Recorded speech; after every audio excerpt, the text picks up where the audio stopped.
To get started, let's learn who is a vulnerable adult and what financial exploitation is. Who exactly are vulnerable adults? In the state of Texas, there are two ways to qualify to be a vulnerable adult. Click on each box to learn more. An elderly person who is 65 years or older. A person with a disability such as mental, physical, intellectual, or developmental that impairs the person's ability to provide adequately for their care and protection.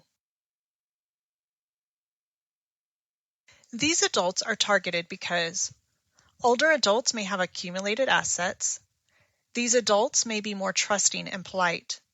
They may be more vulnerable due to grief from loss of a spouse, family member, friend, or pet.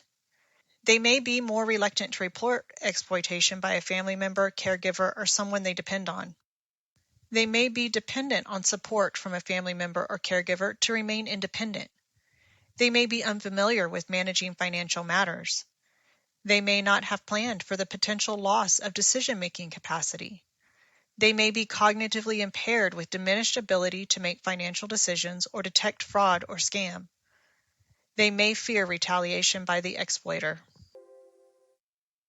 Exploitation is when a business, such as home contractors, individuals, such as financial advisors, or charities, use pressure tactics or misleading language to lead vulnerable adults into financial mistakes.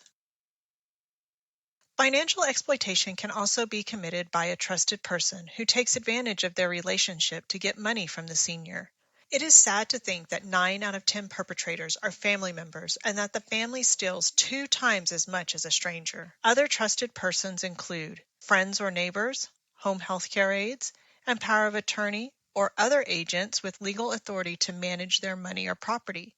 This type of exploitation is the least reported and has increased an estimated 2 to 3 times pre-pandemic levels. Turn the dial to learn more about behavioral red flags. An older customer's account shows sudden and unusual changes in contact information or new connections to emails, phone numbers, or accounts that may originate overseas. An older customer with known physical, emotional, or cognitive impairment has unexplainable or unusual account activity. An older customer appears distressed, submissive, fearful, or anxious to follow others' directions related to their financial accounts, or unable to answer basic questions about account activity. An older customer mentions how an online friend or romantic partner is asking them to receive and forward money to one or more individuals on their behalf or open a bank account for a business opportunity. Listen to each of these individuals tell about a barrier they faced.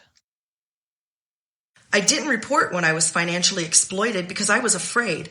I didn't know what they would do to me.